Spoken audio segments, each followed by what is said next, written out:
అటవీ శాఖ మంత్రిగా ఇది నాకు చాలా ప్రత్యేకమైన అవకాశం.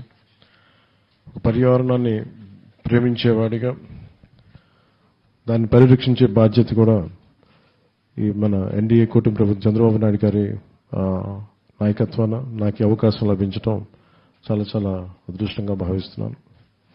ఇంతకాలం ఎప్పుడు నా సొంతగా చేసేవాడిని, కొంతమందిని మోటివేట్ చేసేవాడిని, కానీ ప్రభుత్వ పరంగా దాదాపు 1 కోటి మొక్కలు నాటడానికి ఒక బృహత్తర ప్రయత్నం చేస్తున్నాం ఈ రోజున. దానికి తగ్గట్టుగా వరుణ దేవుడు కూడా ఈ రోజున వర్షం కురిపించి ఒక శుభాశీస్సులు అందజేశారు ఆయన. సో మనస్ఫూర్తిగా మీ అందరికీ నా ధన్యవాదాలు. ఇందాక పాప చదివినట్టుగా ఈ ప్రతిజ్ఞ మనకి హరిత ఆంధ్రప్రదేశ్ కావాలి, ఇది చాలా ఈజీగా ఉంటుంది ప్రతిజ్ఞ. దీనిని నిలబెట్టుకోవడం మటుకు చాలా కష్టం. ఒక చెట్టుని పెంచటం, కూల్చేయడం చాలా తేలిక, కానీ పెంచడం చాలా చాలా కష్టం. ఇక్కడ విద్యార్థులందరికీ కూడా మీ అందరికీ చాలా నేను చిన్నప్పుడు ఇప్పుడు చదువుకున్న పాఠాన్ని నాకు చాలా ప్రేరణ అది.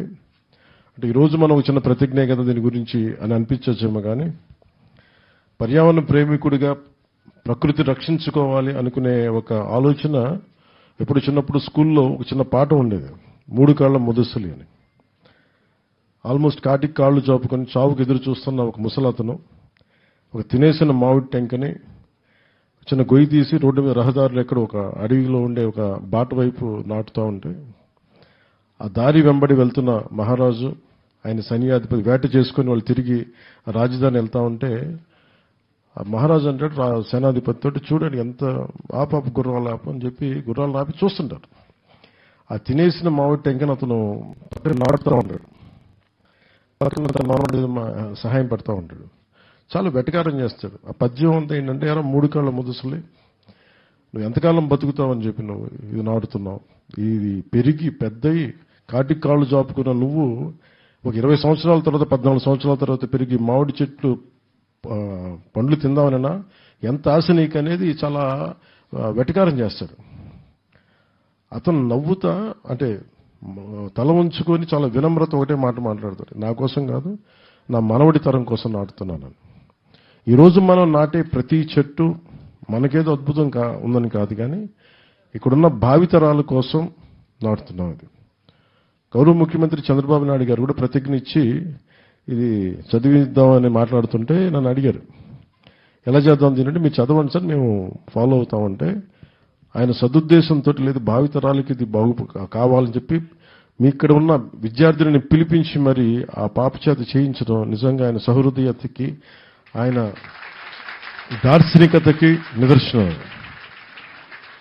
ఇది మనం ఏమి చేసినా ఇది భావితరాలకి బాగుండాలనే చేస్తాం తప్ప ఈరోజు మనం చేసే ఏ పని కూడా మనకంటే కూడా వచ్చే తరాలు బాగుండాలి.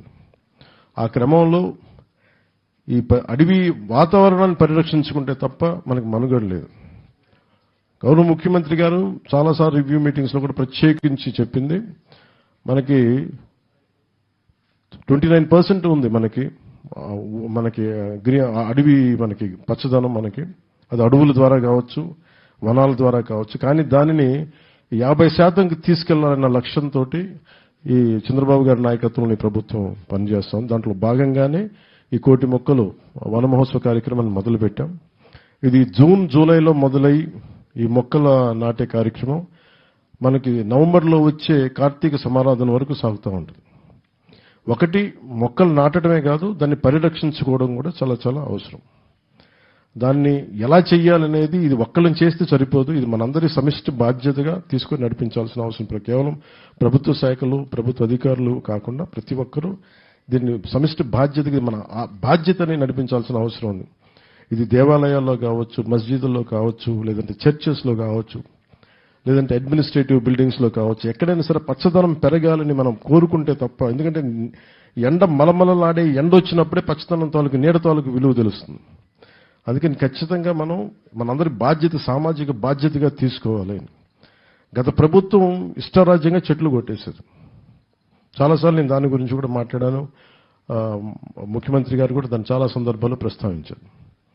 కోనసీమలో ఒక మాట చెప్తారు, ఒక కొడుకు ఒక చెట్టు పెద్ద కొడుకుతో సమానం, ముఖ్యంగా కొబ్బరి చెట్టుని పెద్ద కొడుకుతో సమానం అంటారు. అంటే అంత బలంగా చెట్టుకి ఇది అరణ్య సూక్తం చదవాలి మనం.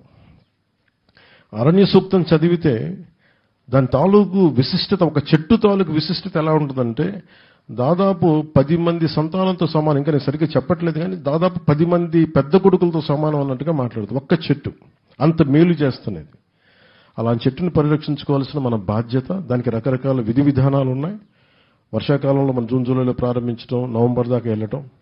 అలాగే ముఖ్యంగా థిక్ ప్లాంటేషన్ కావాలి. తక్కువ వ్యవధిలో అంటే తక్కువ విస్తీర్ణంలో దాదాపు 200 గజాలున్నా 400 గజాలున్నాయి. కనీసం ఒక 50 గజాల స్థలంలో కూడా ఒక మినీ మనకి ఎకోసిస్టమ్ రావడానికి మియావాకి అనే ఒక జపనీస్ వ్యక్తి ప్రతిపాదించింది ఒక మియావాకి ఫారెస్ట్ మెథడ్ అని ఉంది. దాన్ని మనం అది మీకు చదివితే అవైలబిలిటీలో ఉంటుంది. మేము అటవీ శాఖ నుంచి కూడా మేము దాని గురించి ప్రత్యేకంగా ఉద్యాన శాఖ నుంచి కూడా ప్రత్యేకించి దాని మీద ఇన్ఫర్మేషన్ రిలీజ్ చేస్తాం. దానివల్ల ఏంటంటే చాలా తొందరగా అడవి పెరుగుతుంది.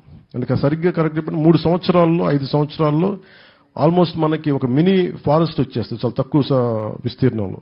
అలాంటివన్నీ మీకు దయచేసి భవిష్యత్తులో తెలియజేసుకుంటూ నాకు అవకాశాన్ని ఇచ్చిన పెద్దలందరికీ, ముఖ్యమంత్రి గారికి, ఇక్కడికి వచ్చిన విశిష్ట అతిథులందరికీ ధన్యవాదాలు తెలుపుకుంటూ సెలవు తీసుకున్నాను. జై హింద్.